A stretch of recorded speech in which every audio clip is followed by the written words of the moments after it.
রাজহাঁস পালন করে কিভাবে লাভবান হবেন, কিভাবে পালন করলে লাভবান হওয়া যায় এ বিষয় নিয়ে অনেকে জানতে চেয়েছেন আমার কাছে। আপনারা হয়তো মনে করেন যে রাজহাঁস যেহেতু অনেক বড় তাহলে তার খাবারও অনেক বেশি লাগে। এই ধারণাটা সম্পূর্ণই ভুল। এ বিষয় নিয়ে আজকে আলোচনা করব আপনাদের সঙ্গে। আসসালামু আলাইকুম ওয়া রাহমাতুল্লাহ। সবাই কেমন আছেন? এই মুহূর্তে যারা নূর মাস্টার ফার্মিং এর সঙ্গে যুক্ত আছেন দেশ এবং দেশের বাহির থেকে, আপনাদের সবাইকে জানাই আমার অন্তরন্তস্থল থেকে শুভেচ্ছা। অনেকেই মনে করে যে রাজহাঁস যেহেতু অনেক বড় একটি হাঁস তাহলে তার খাবার অনেক বেশি লাগে, কিন্তু না, এর খাবার খুবই কম লাগে যদি আপনি তা বুঝতে পারেন বা কিভাবে খাওয়াতে হবে এটা যদি আপনি জানেন, এবং কি কি খাবার দিতে হবে এই রাজহাঁসদের।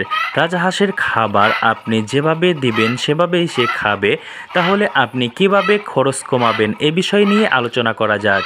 একটা পূর্ণবয়স্ক রাজহাঁস যে পরিমাণ খাবার খায় একটা পাতিহাঁস তার থেকে অনেক বেশি খাবার খায়। আমি নিজের অভিজ্ঞতা থেকে বলতেছি, আমি এই পাতিহাঁস এবং রাজহাঁস পালন করেছি, তার থেকে রাজহাঁস অনেক খাবার কম খায়। কারণ হচ্ছে রাজহাঁসকে আপনি ঘাস বেশি দিতে পারেন, ঘাস সবচেয়ে বেশি রাজহাঁস পছন্দ করে। দানাদার খাবার দিনে একবার দিলেই হয়ে যাবে, আর সারাদিন এই রাজহাঁসগুলোকে আপনি যদি ঘাস দিয়ে দেন তাহলে তারা সারাদিন ঘাসই খেয়ে নেবে। দানাদার খাবার একবার খেয়েই তারা সন্তুষ্ট থাকবে, কিন্তু পাতিহাঁসগুলো দেখবেন সারাক্ষণ প্যাক প্যাক শব্দ করেই যাবে যদি আপনি দানাদার খাবার না দেন তাদেরকে।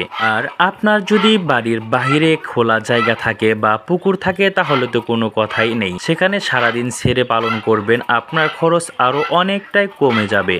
বাস্তব অভিজ্ঞতা থেকে বলছি, আমি পাতিহাঁস পালন করার চেয়ে রাজহাঁস পালন করা অনেক ভালো।